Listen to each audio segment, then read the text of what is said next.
क्या उत्तर प्रदेश में गरीब आदमी का प्रमाण पत्र सबसे कमजोर कागज बन चुका है? क्या कारण है कि कई जिलों में धनगर समाज के प्रमाण पत्र बरसों से बन रहे हैं और लोग सरकारी नौकरियों में हैं, जिला पंचायत सदस्य बन चुके हैं, विधायक बन चुके हैं, सांसद तक बन चुके हैं, लेकिन जब बात एक गरीब युवा की आती है तो उसी समाज का प्रमाण पत्र अचानक सवालों में आ जाता है। आखिर इसके पीछे की वजह क्या है कि एक तरफ सरकार के रिकॉर्ड में प्रमाण पत्र चलते रहते हैं और दूसरी तरफ लखनऊ जैसे जिले में हाल ही में 35 प्रमाण पत्र लगभग निरस्त कर दिए जाते हैं।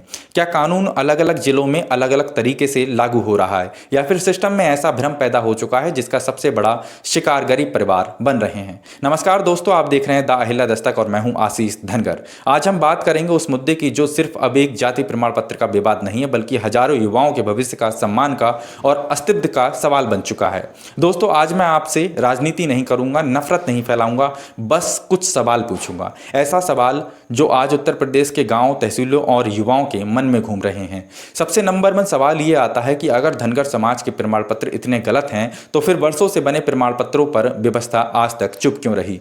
सवाल नंबर 2 ये आता है कि अगर प्रमाण पत्र मान्य नहीं है तो फिर इतने लोग सरकारी नौकरियों तक कैसे पहुंचे? क्या सरकारी तंत्र पूरी तरह से भ्रष्ट हो चुका है? सवाल नंबर 3 ये आता है कि अगर बड़े पदों पर बैठे लोगों के प्रमाण पत्रों पर व्यवस्था सवाल नहीं उठाती तो फिर सबसे पहले गरीब आदमी ही क्यों जांच के घेरे में आ जाता है? दोस्तों, यही वह दर्द है जो आज हजारों परिवार महसूस कर रहे हैं, क्योंकि एक गरीब परिवार के लिए जाति प्रमाण पत्र सिर्फ एक कागज नहीं होता। वही छात्रवृत्ति दिलाता है, वही नौकरी का रास्ता खोलता है, वही आरक्षण का आधार बनता है और वही एक युवा के सपनों का सहारा बनता है। लेकिन सोचिए कोई युवा सालों मेहनत करे, सरकारी भर्ती की तैयारी करे, रात रात भर पढ़ाई करे, अपने आप को झोंक दे, घर वाले कर्ज लेकर फार्म भरवाएं और फिर अचानक एक दिन उसको पता चलता है तुम्हारा प्रमाण पत्र जांच में चला गया। उसके बाद क्या होता है? उसके बाद वो तहसील के चक्कर काटता है, एसडीएम कमेटी के चक्कर काटता है, डीएम कमेटी के चक्कर काटता है, कमिश्नर की कमेटी के चक्कर काटता है। फाइल घूमती रहती है लेकिन एक गरीब आदमी की जिंदगी पूरी तरह रुक जाती है।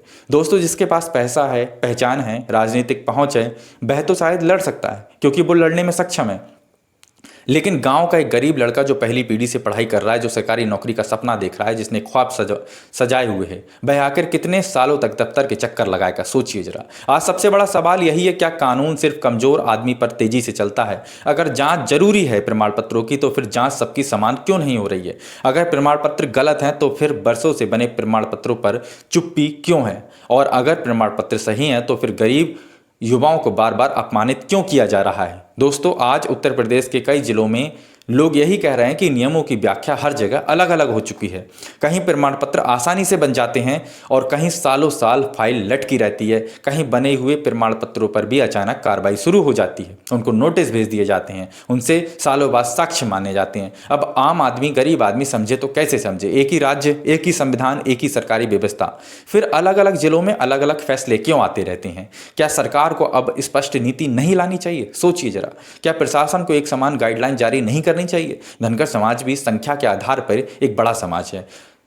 सारी गाइडलाइन एक जैसी निश्चित तौर पे आनी चाहिए ताकि किसी भी युवा का भविष्य खतरे में ना पड़े। दोस्तों, सबसे खतरनाक चीज पता है क्या होती है? सबसे खतरनाक चीज होती है अनिश्चितता। गरीब आदमी लड़ाई लड़ लेता है, मेहनत कर लेता है, लेकिन जब उसे यह ना पता हो कि कल उसका प्रमाण पत्र मान्य रहेगा या नहीं रहेगा, तब उसका आत्मविश्वास टूटने लगता है। आज सोशल मीडिया पर हजारों युवा अपनी बातें लिख रहे हैं। कोई कहता है भर्ती रुक गई है, कोई कहता है जांच बैठ गई है और कोई कहता है सालों से बना प्रमाण पत्र अचानक कैंसिल कर दिया जाता है।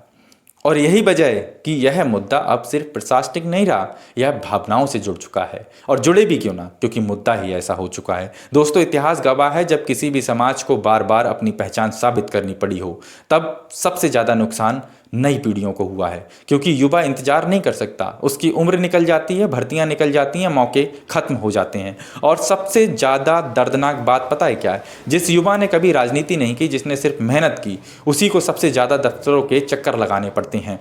ये सोचने वाली बात है। और किन दफ्तरों के चक्कर लगाता है? वो कभी एसडीएम कमेटी जाता है, कभी डीएम कमेटी जाता है, कभी कमिश्नर की कमेटी जाता है, लेकिन कोई यह नहीं बताता कि आखिर अंतिम सच क्या है। दोस्तों, आज यह सवाल सिर्फ धनगर समाज का नहीं है, आज यह सवाल न्याय व्यवस्था की समानता का है। लोकतंत्र की सबसे बड़ी ताकत पता है क्या होती है? समान कानून, समान प्रक्रिया और सबको एक समान न्याय। यही लोकतंत्र की सबसे बड़ी खूबसूरती होती है। लेकिन जब गरीब आदमी को लगे कि उसके लिए नियम अलग हैं और ताकतवर लोगों के लिए नियम अलग हैं, तब व्यवस्थाओं से गरीब आदमी का भरोसा उठने लगता है। और फिर मैं यही कह रहा हूँ बार बार, यह वीडियो किसी जाति या समुदाय के खिलाफ नहीं है, यह वीडियो नफरत फैलाने के लिए नहीं है, यह वीडियो सिर्फ सवाल पूछने के पर्पज से बनाया गया है। क्या सरकार को अब खुलकर स्थिति साफ नहीं करनी चाहिए? क्या एक स्थायी समाधान नहीं निकालना चाहिए? तमाम समाधान निकाले उसके बावजूद भी समस्याएं आखिर बार बार क्यों आ रही हैं? इससे युवाओं को मानसिक तनाव भी पैदा होता है। दोस्तों, आज जरूरत आंदोलन से ज़्यादा स्पष्टता की है, जरूरत टकराव से ज़्यादा पारदर्शिता की है, जरूरत राजनीति से ज़्यादा न्याय की हो चुकी है। क्योंकि जब एक गरीब परिवार का बेटा दफ्तर दफ्तर भटकता रहता है, तब सिर्फ एक प्रमाण पत्र नहीं टूटता, उसके साथ उसका आत्मविश्वास भी टूटता है। और शायद यही वजह है कि आज गांव गांव में लोग पूछ रहे हैं, आखिर हमारा दोस्त क्या है? अगर नियम गलत हैं तो बरसों तक प्रमाण पत्र क्यों बनते रहे? अगर नियम सही हैं तो आज गरीब आदमी परेशान क्यों हो रहा है?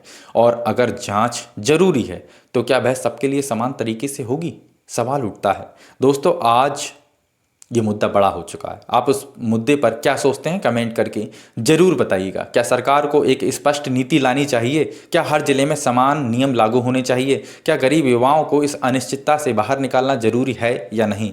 मैं आपका भाई आशीष धनगर आपकी आवाज़ बनकर के लगातार हर मुद्दे को बारीकी से उठाता रहूंगा। धन्यवाद साथियों, हम फिर मिलेंगे एक नए वीडियो एक नए टॉपिक के साथ में। तब तक के लिए जय हिंद, जय भारत।